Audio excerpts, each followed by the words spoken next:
wabarakatuh. Baraya Jam Center, gimana kabarnya? Sudah lama ya kita tidak ketemu dan tidak upload Jam Center terkait dengan serial pendidikan. Baraya, di video sebelumnya kita sudah menayangkan video terkait dengan kepala daerah sebagai unsur penyelenggara pemerintahan daerah, serial dari pemerintahan daerah. Kita akan dalami tugas, kewenangan, tanggung jawab, dan aktivitas wakil wali kota.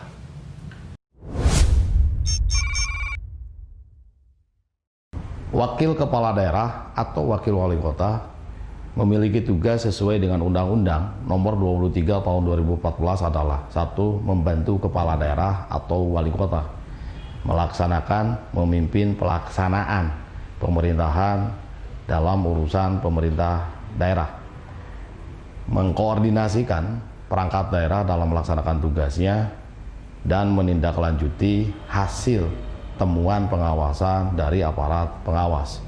Yang kedua, memberikan saran dan pertimbangan kepada kepala daerah dalam pelaksanaan pemerintahan daerah. Yang ketiga, melaksanakan tugas dan kewajiban kepala daerah apabila kepala daerah menjalani masa tahanan atau berhalangan sementara. Ketiga, melaksanakan tugas dan kewajiban lainnya yang diatur dalam peraturan dan perundang-undangan. Kelima, melaksanakan tugas pemerintahan lainnya yang diberikan, sekali lagi, yang diberikan oleh wali kota atau kepala daerah dan ditetapkan lewat surat keputusan kepala daerah atau wali kota serta bertanggung jawab kepada kepala daerah. Sekali lagi, yang kelima, wakil wali kota dapat melaksanakan tugas pemerintahan lainnya apabila diberikan tugas atau diberikan kewenangan yang ditandai dengan surat keputusan. Baraya, positioning wakil wali kota menurut Undang-Undang Nomor 23 Tahun 2014 memang sangat terbatas sekali. Memang begitulah kenyataannya. Maka wakil wali kota dalam melaksanakan tugas dan fungsinya sangat tergantung dari kebijaksanaan dan pembagian kewenangan dari wali kota. Bahasa undang-undangnya, kepala daerah dapat dibantu wakil kepala daerah atau wali kota dapat dibantu oleh wakil wali kota. Kata dapat dalam undang-undang tersebut tidak memiliki kekuatan mengikat atau mengharuskan. Jadi, wakil wali kota melaksanakan tugas-tugas yang tadi. Pertama adalah memimpin pelaksanaan pemerintahan daerah, mengkoordinasikan perangkat daerah, menindaklanjuti hasil temuan. Di luar itu, wakil wali kota akan sangat tergantung dari kebijaksanaan dan pemberian sebagian kewenangan wali kota kepada wakil wali kota. Maka wakil wali kota bisa jadi produktif, aktif, membantu kepada kepala daerah untuk mewujudkan cita-cita dan visi misinya sewaktu kampanye kalau dikasih kewenangan. Bagaimana kalau tidak dikasih kewenangan? Ya, pastinya akan pasif, tidak produktif, juga sayang. Sumber daya manusia yang begitu luar biasa tidak dioptimalkan. Baraya, hal ini memang cukup ironis sih.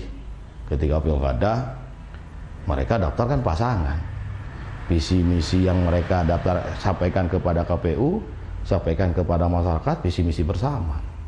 Dukungan yang berbeda jadi dukungan bersama sehingga menjadi kemenangan bersama. Tapi kalau sudah jadi kewenangannya ya begitu sesuai dengan undang-undang, apa boleh buat. Itulah kenyataan terkait dengan kewenangan wakil wali kota.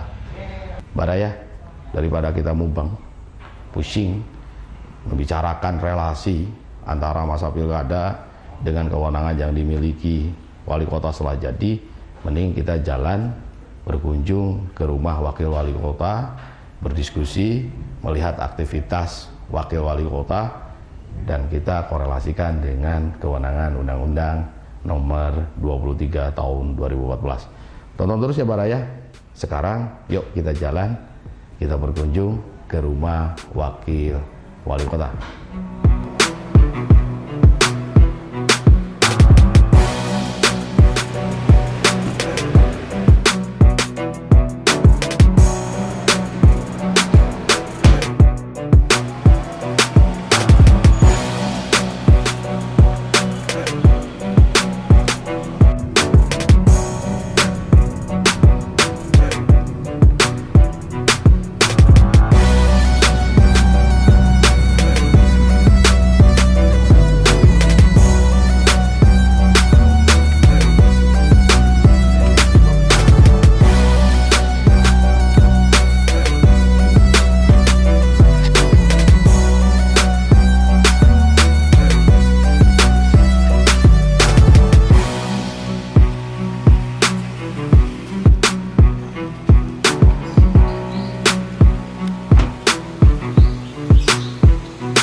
A few moments later. Setelah perjalanan dari tempat saya, alhamdulillah saya hari ini sudah sampai di rumah dinas Bapak Wakil Wali Kota Cimahi, Bapak Letnan Kolonel Purnawirawan Pangatiana.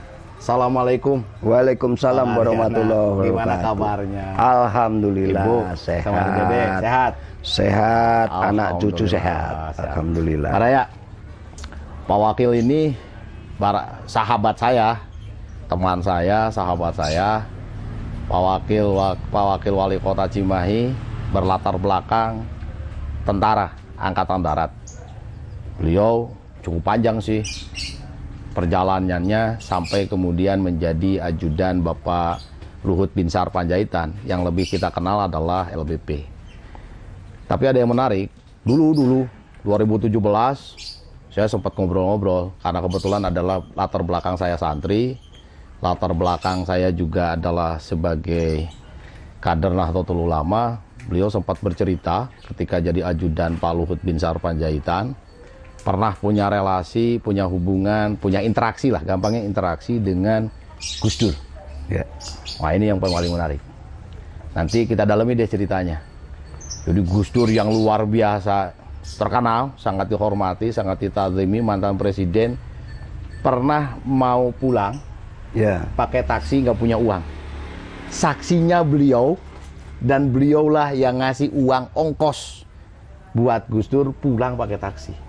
Subhanallah, seorang mantan presiden. Baraya, kita dalami, kita cerita terkait dengan Pangatiana mulai dari jadi tentara, Pak. Ya. Mulai Bapak jadi masuk tentara, sampai jadi ajudan Pak Luhut Binsar Panjaitan, jadi wakil wali kota. Yang penting cerita Gus Dur. Oh, cerita Gus Dur. Karena Baraya Ajam Center ini kebanyakan adalah pecinta Gus Dur atau Gus Durian. Ya. Ayo, Ya. Pak Wakil, gimana tuh ceritanya tuh? Nah, terima kasih. Assalamualaikum warahmatullahi wabarakatuh. Jadi kalau cerita Gus Dur, Kang Ajam, begini ceritanya. Setahu saya memang beliau itu dengan LBP juga dekat. Oh iya, iya. Itu iya. bukan hanya sehari itu saja. Itu beliau kenal dengan LBP itu sejak LBP menjadi dandim di sana dan di Jawa Timur. Oh, di Jawa Timur. Dan beliau Pak LBP itu sejak dandim itu dandimnya terbaik se-Indonesia. Oh, iya, iya. Jadi danrem di Jawa Timur terbaik se-Indonesia. Nah, beliau adalah sangat concern, sangat memperhatikan dan peduli sekali terhadap pesantrennya Gus Dur. Oh, subhanallah. Itu Ya. saya setahu saya Bapak itu ya Pak LBP ini sangat-sangat concern memperhatikan terhadap pondok pesantrennya Gus Dur. Nah, setelah itu selama saya ikut beliau sekitar 11 tahun ya. Ulah, lama 11 juga. tahun dengan Pak LBP. Nah, pada saat itu dengan Gus Dur pertemuannya saat Pak LBP ini menjadi duta besar di Singapura. Oh. Nah, kebetulan Gus Dur nginep di sana 1 minggu.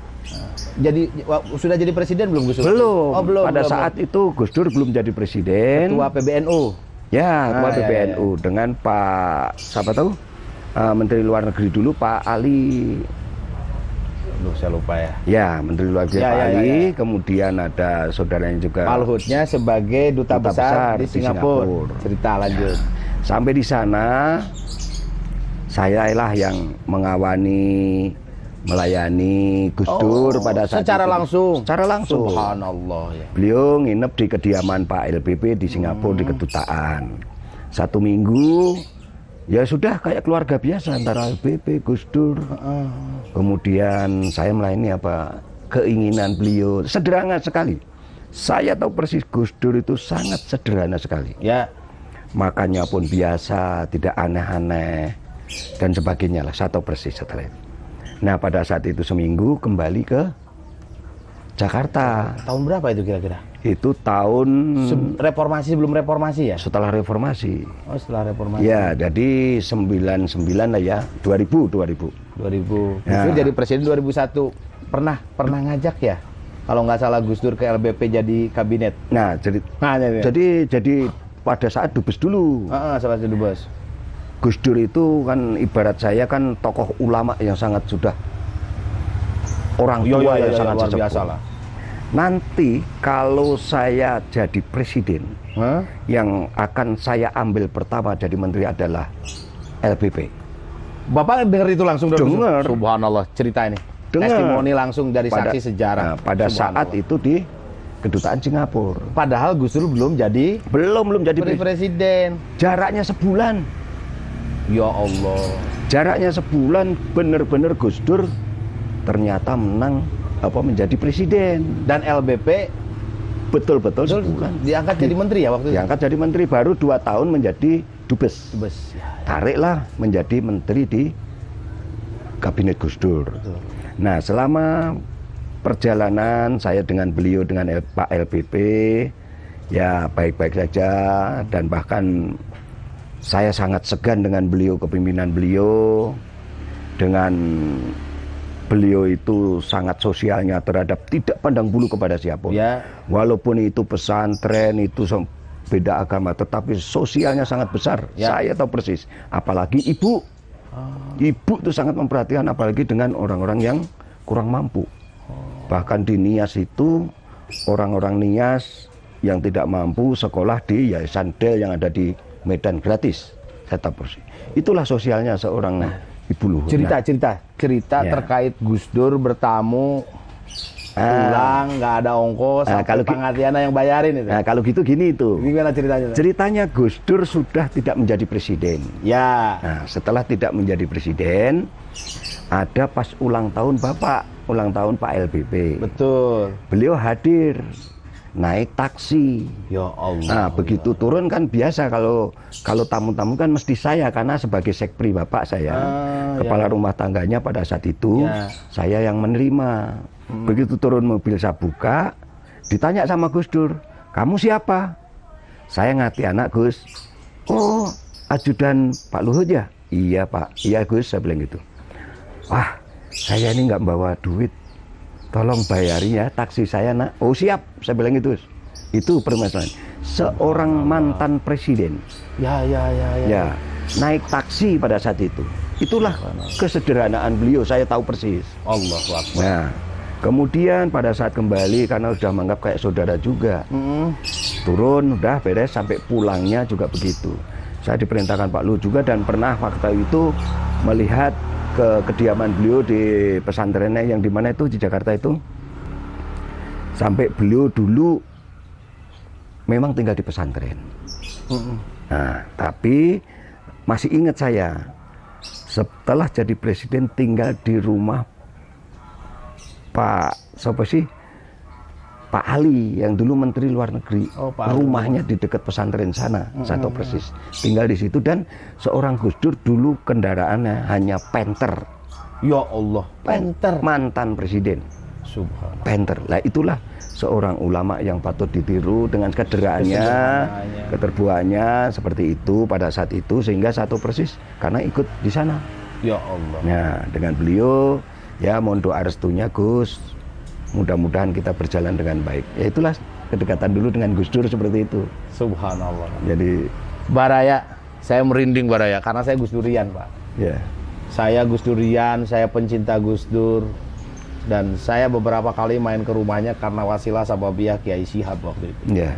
Nah, Pak Alwi Syihab.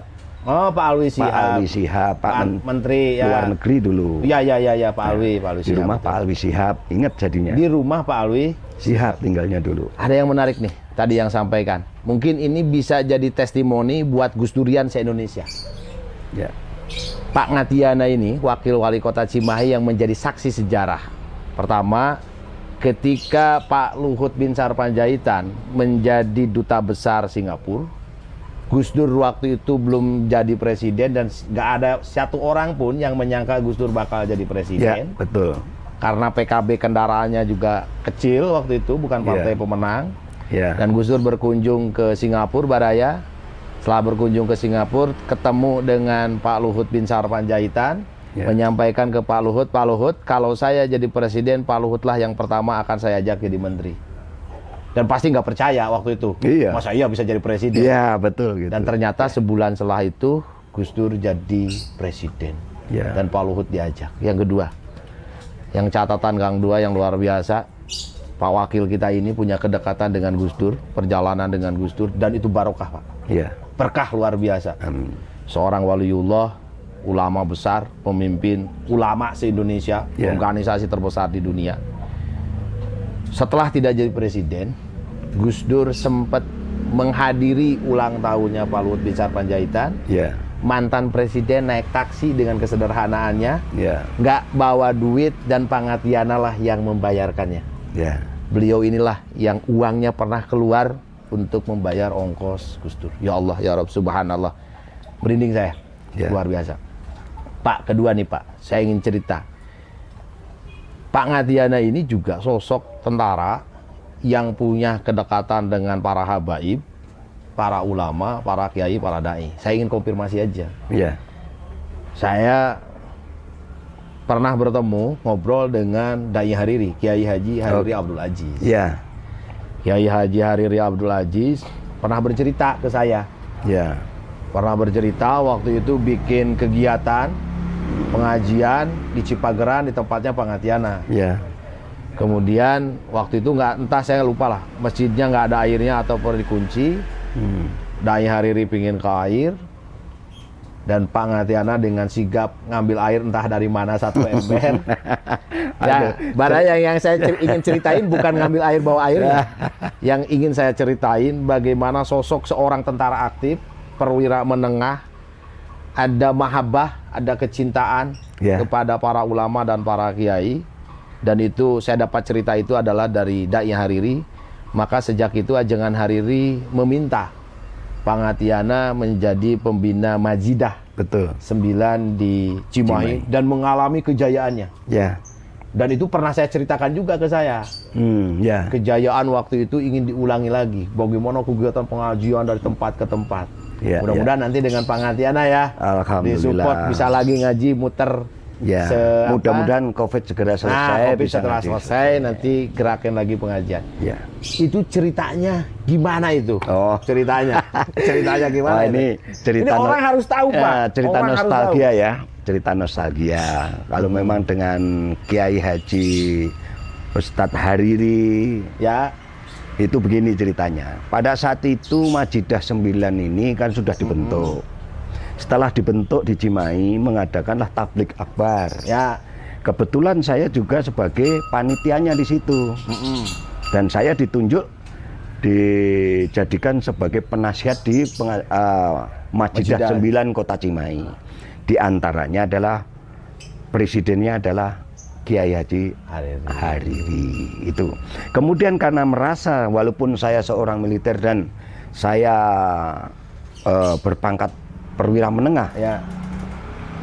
dengan adanya itu saya juga panitia rasa tanggung jawab. Oh. Yang kedua, karena saya selain TNI, saya juga santri juga kan gitu. Wih, santri Nah, pada. Santri. entah santrinya seperti Dan apa, santri tapi juga pernah ketemu Gus Dur. Oh, Belum sudah. tentu santri di Indonesia ketemu Gus Dur sama langsung dan minta ngasih duit ke Gus Dur. ya Lanjut. seperti itu. Akhirnya apa? Karena pada saat itu tablik akbar kita datangkan penceramah itu 23. Waduh, penceramah. banyak banget. Nah, itu semuanya kiai-kiai, mau dari Sukabumi, mau dari ada yang dari NTT, Ya. ada yang dari Semarang, ada Purwakarta, tumplek ada di Cipageran. Kita nyiapkan di sana, berpikir saya ternyata kenapa kok ini banyak sekali, semuanya harus siap. Saya pikirkan pada saat itu malam kita belum punya sumur. Di lapangan itu kita buat pakai darurat. Nah, kita darurat. Tetapi air kan terbatas. Ya. Saat itu melihat, aduh, para kiai banyak, bagaimana ke kamar mandinya nanti apabila keluar ke sana. Berpikiran saya, pas baru dibatin begitu, Ustadz Hariri ini akan ke kamar mandi. Ya.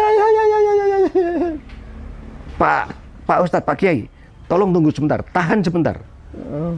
Karena tidak ada air, saya carikan air dulu. Dari mana itu dapat air? Ceritanya saya ngambil ke rumah sebelah pos. Tetangga pos. Saya ambillah sini, saya angkut beberapa ember masukin situ. Langsung sama Bapak? Saya langsung. Ya Allah. Ya. Dengan akhirnya berkah.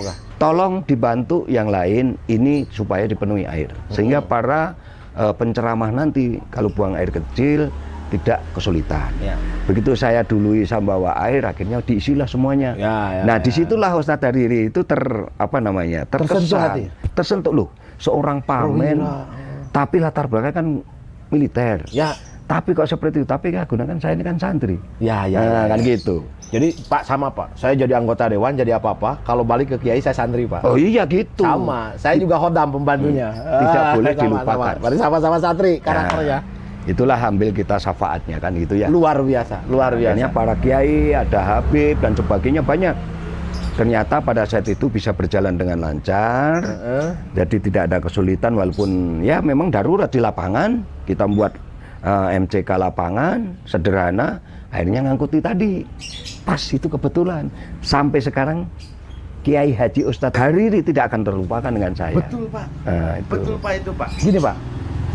Jadi kalau Ajengan Hariri ketemu saya dan saya bercerita nostalgia terkait dengan Majidah, perjalanan Majidah di Cimahi mengawali, pasti menyicipkan cerita tentang Bapak. Kenapa? Karena itu berkesan. Dan prinsip Bapak itu luar biasa Pak. Sama-sama santri. Bapak seorang tentara, punya latar belakang santri, mau jadi apapun jabatan dan pangkatnya, ketika berhadapan dengan Kiai, kita posisinya sebagai kodam. Pangkat jabatan itu hanya titipan. Suatu saat kita diambil. Makanya ada kata-kata Allah menyampaikan bahwa apapun yang akan kamu minta akan saya berikan. Tetapi suatu saat, kenapa? Satu saya minta tidak kau berikan. Ya. Ada kan gitu. Nah, itu prinsip bagi kita. Ya, makanya pangkat jabatan hanya titipan. Suatu saat diambil ya harus ikhlas, legowo. Karena itu sudah Allah yang menentukan. Tentara aktif tapi jiwanya santri. Dulu jadi tentara infanteri bukan? Saya dididik awalnya dari dasar ada di peralatan di PAL. Tapi saya ditugaskan di batalion infanteri. Nah, disitulah diseleksi, ternyata saya bisa menjadi komandan regu untuk memimpin regu pada saat infanteri. Jadi Baraya, beliau ini tentara angkatan darat infanteri. Jadi kalau infanteri itu pasukan tempur, pejalan kaki, bawa senjata. Karena dari tentara, infanteri, lelempangan wae, puputaran wae. Hari ini jadi wakil wali kota. Dati eureun muter. Jadi wakil wali kota, terus muter, terus silaturahmi. Dan ternyata Pak, saya juga baca profil Bapak dan saya pelajari, bukan hari ini saja. Saya memahami Bapak bukan hari ini aja jadi wakil wali kota Puputaran, karena pertama infanteri, tukang jalan, muter, apal teritorial. Yang kedua, Bapak pernah jadi ketua RW, jadi ketua forum RW, jadi LPM, dan terus-terusan muter. Kenapa Bapak melakukan itu? Jadi begini, prinsipnya ya, selain kita di militer itu sudah diajari bahwa militer ataupun TNI itu kan penuh dengan pengabdian. Pengabdian itu saya tahu, saya dalami di TNI, kalau sudah mengabdi demi rakyat, nusa dan bangsa. Tidak perhitungan materi. Itu prinsip yang tertanam di dalam hati TNI. Ya Allah. Nah, setelah itu kebetulan saya TNI ditunjuk, dipilih oleh masyarakat menjadi ketua RW pada saat itu. Nah, setelah menjadi ketua RW, saya pun ujung-ujung juga saya datang menjadi penduduk di situ. Kemudian masyarakat mencalonkan saya sebagai ketua RW. Tolong cari yang lain. Saya kan orang baru. Tidak, Bapak. Masyarakat menginginkan Bapak jadi RW. Ya. Terjadilah pencalonan. Jadi saya dulu perbandingannya berapa ya, dari 350 orang ya mungkin 90% itu saya. Itu ceritanya. Setelah itu menjadi ketua RW, saya merasa walaupun itu tingkat RW, saya harus punya tanggung jawab. Karena RW saya harus bertanggung jawab terhadap masyarakat saya yang satu RW. Nah, itulah saya bukan saat ini aja jalan, dari semenjak RW. Saya jadi ketua RW selalu jalan-jalan. Bahkan jam 1 malam saya kelilingi masyarakat saya. Saya cek keamanannya bagaimana, saya cek ada yang sakit atau tidak. Jam 12 malam, jam 1 malam saya masih keluyuran muteri masyarakat saya. Itu di RW. Ya. Dan bahkan bagaimana RW itu bisa maju. Saya menjadi RW, saya pernah membangun kantor RW, membangun panggung RW dan sebagainya, itu tanpa pamrih. Ayo kita bersama-sama gotong royong, cetuskan ini, kerjasama. Jadi pada saat tahun 97-an, 97 itu kira-kira bangun itu udah nilainya 21 juta pada saat itu. Itu bisa mengerjakan itu. Dan saya pada saat belum jadi RW, saya menjadi ketua pemuda atau ketua Karang Taruna. Di situ. Nah, setelah itu Karang Taruna 2 tahun, dipilihlah menjadi RW. Itu. Nah, pada saat itu saya tinggal dulu dinas. Dinas luar, kembali lagi ke situ, dipilih jadi RW. Terus jadi ketua forum RW. Nah, jadi ketua forum RW, berdasarkan itu masyarakat menginginkan para ketua RW untuk ketua RW. Saya juga dipilih berdasarkan pemilihan. Udah Pak Ngatiana jadi ketua forum. Dan muter terus waktu itu saya lihat. Ketua. Terkenal lah Pak Ngatiana. Saya senengannya seperti itu. Silaturahmi. Betul. Silaturahmi itu bukan saat kita butuh saja.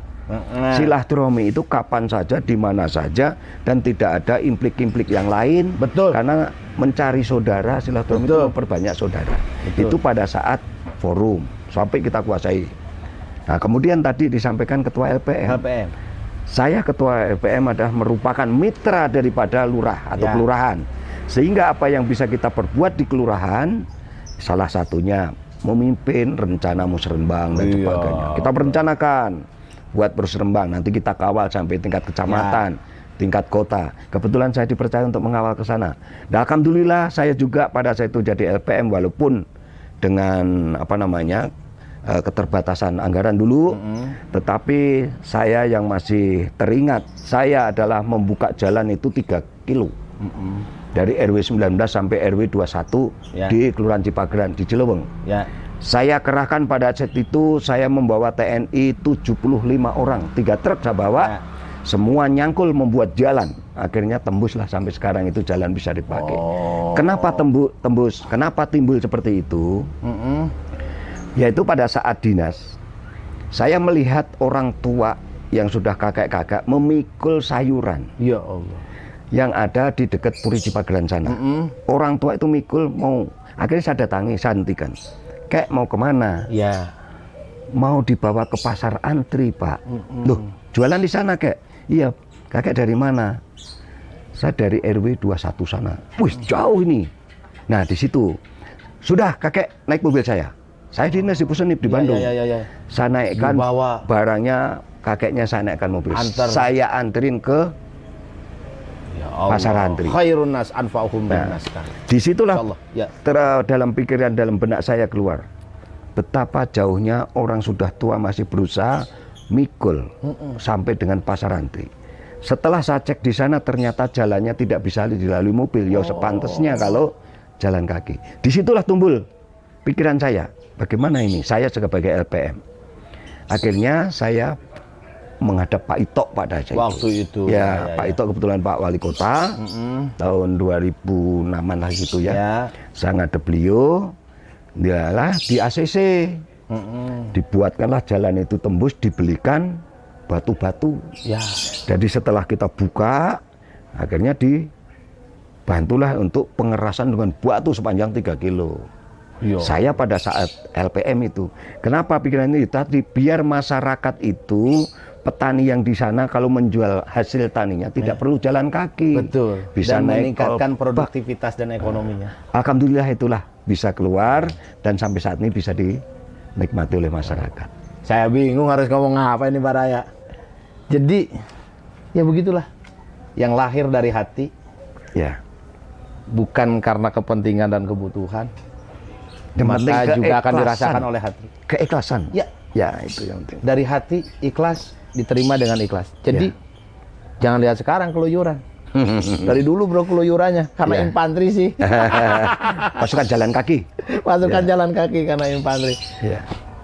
Pak Wakil, kita serius dikit nih Pak Wakil, karena kita sudah cerita 3 sisi Pak Wakil sebagai tentara, sebagai santri, Ya. sebagai muhibin yang mencintai para habib, yang berkat dengan para kiai, tukang keluyuran, tukang leumpang, Ya. lain ayeuna tiba heula menjadi kebiasaan, Ya. kemudian sudah berkontribusi walaupun jadi LPM, jadi RW untuk membangun, malah ada jalan yang harusnya menjadi jalan Pangatiana itu dia jalan. Luar biasa. Pak Wakil, gak kerasa nih, Pak Wakil ini kurang lebih sekitar 3 tahun Ya. sudah menjabat. Bagaimana Pak pengalaman Bapak menjabat? Tadi kan Bapak bercerita tuh sebagai rakyat, sebagai ketua RW, forum RW, pengabdian. Nah sekarang Bapak masuk jadi wakil wali kota. Selama 3 tahun ini, Bapak apa yang Bapak alami, Bapak yang rasakan menjadi seorang pemimpin, kasih kewenangan, bisa ditasarufkan untuk kepentingan umum. Ya.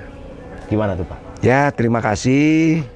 Saya akui sudah tanggal 20 Oktober nanti kita genap 3 tahun.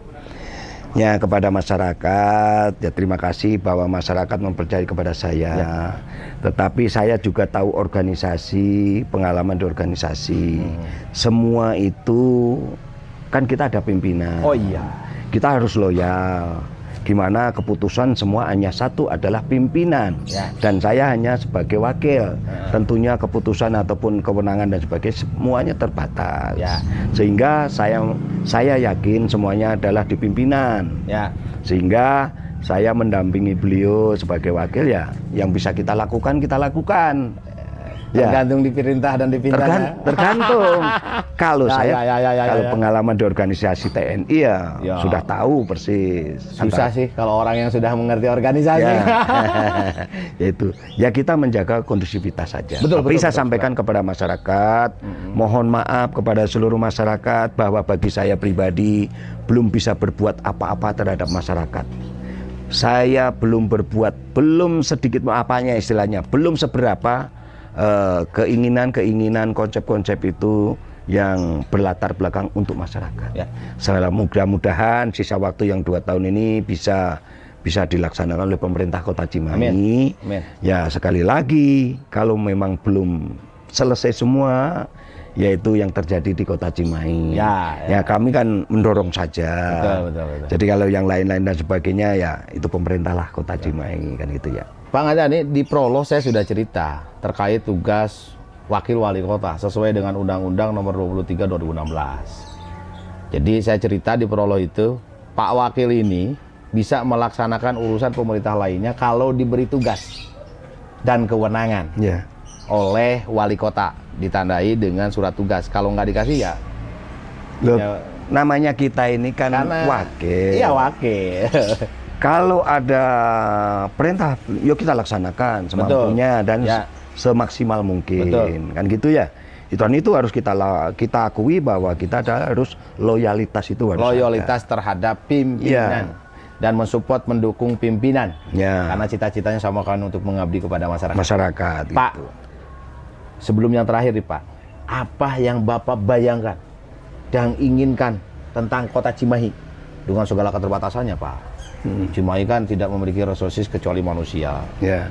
Bapak kan berangkat dari akar rumput, berangkat dari rakyat, berjuang, bergerak, mengabdi dari sejak jadi masyarakat, jadi tentara, jadi RW, jadi forum RW, jadi LPM.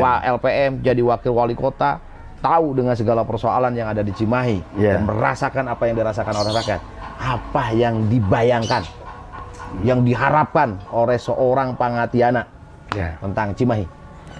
Nah, kalau menurut saya memang punya konsep ya.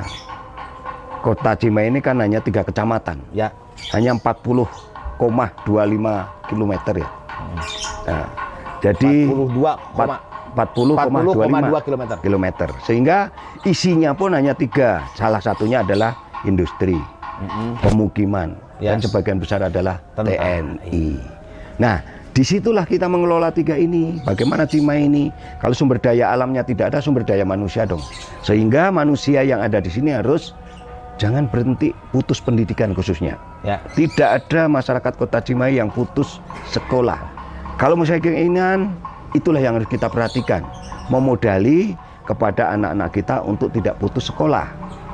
Apabila tidak mampu, kita ya kepedulian pemerintah. Karena apa? Anak-anak ini sesuai dengan cita-cita nawacitanya Pak Jokowi, tidak ada lagi masyarakat Indonesia yang tertinggal di dalam pendidikan. Kan gitu ya. Nah, ini Cimahi jangan sampai tertinggal pendidikan, sehingga anak-anak nanti kalau sudah jadi bisa dijual keluar. Ya.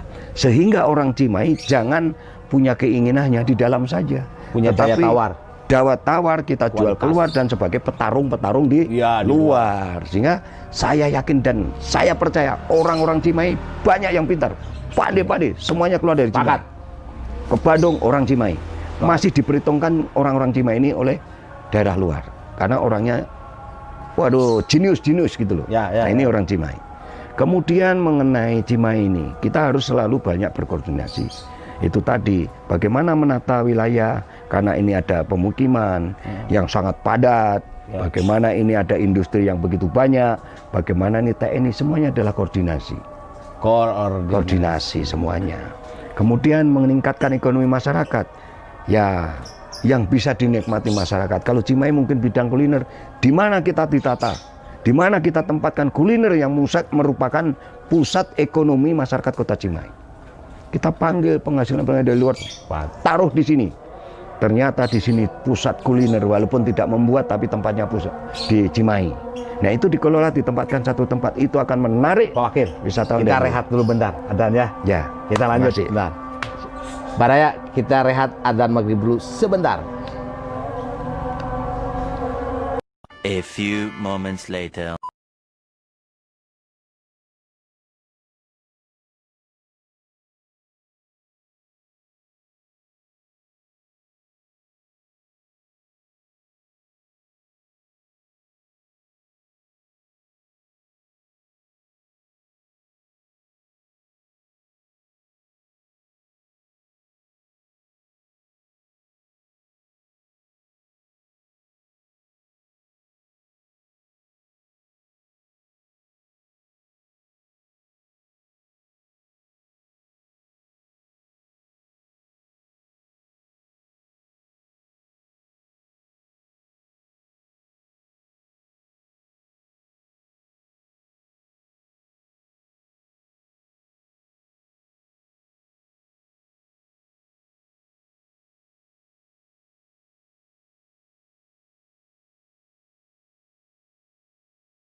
diklik loncengnya agar tidak tertinggal video yang terbaru.